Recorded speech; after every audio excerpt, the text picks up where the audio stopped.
Tomorrow man's more of a question, like what is the man of tomorrow? None of us know. It's all up for grabs right now. We feel like blokes need an opportunity to come together and actually discuss what does it mean to be a bloke, what's working for us, what isn't working for us. How do we learn to talk with gravity about things that carry weight and depth, about the things that really matter in life that aren't easy to talk about. And we provide a training ground for guys to build that muscle and learn those skills. There is kind of a new breed of disconnect and loneliness that is happening not just in men but also in women as well. With all this pressure to be perfect and get it right, and I think there's a perception that women are sharing everything that's going on for them, but actually that's not always true. We really want to create training grounds and spaces and give women the tools to practice being brave and not perfect, to practice something that might feel a little bit different, get a bit messy, not get it entirely right, but so they can walk away and be the version they want to be of themselves for tomorrow.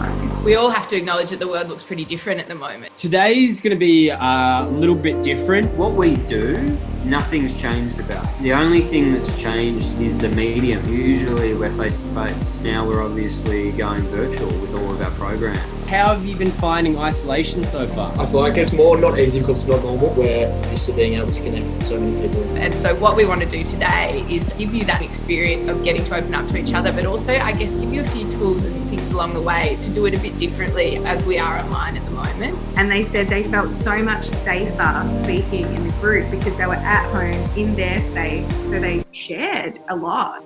What's an expectation that you feel like you have to follow in your life? There's a lot of do's and don'ts, but when you do them, you know, you're not doing it right, or you're not doing enough of it. I'm always told to smile a lot. If I'm not smiling, people will be like, that's not very attractive and you look unapproachable.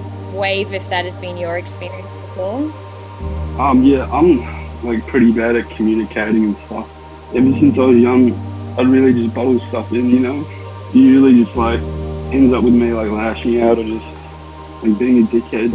Now I don't even get the sensation of feeling upset or tired because I'm conditioned to go, you'll be right, I'll fix that, you know, Mrs. Fix It. I just want to say, like, screw them all. Be angry, be upset, sit on the couch, let it fall apart.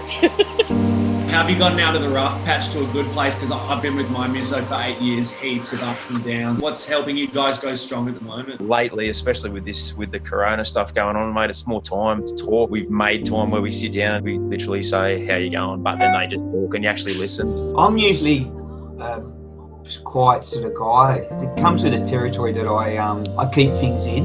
But it was just that thing, talking to another guy about your feelings. While I was talking, I'm sort of going, this is a guy I haven't met before, and I'm talking, like personal inside stuff.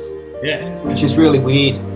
It started to help me take the weight off my shoulders a bit. The feeling that I was alone was all in my head, because other people are going through the same thing. I just want to say, bro, I apologise, man, for being a dick and all that.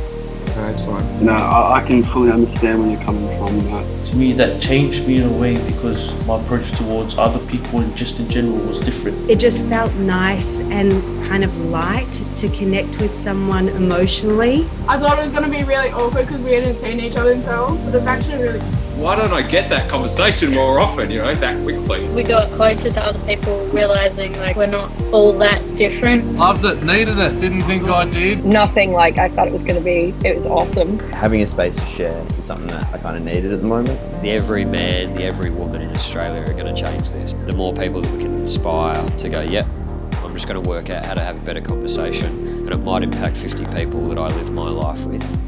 If we can spread that, then we can make a huge change.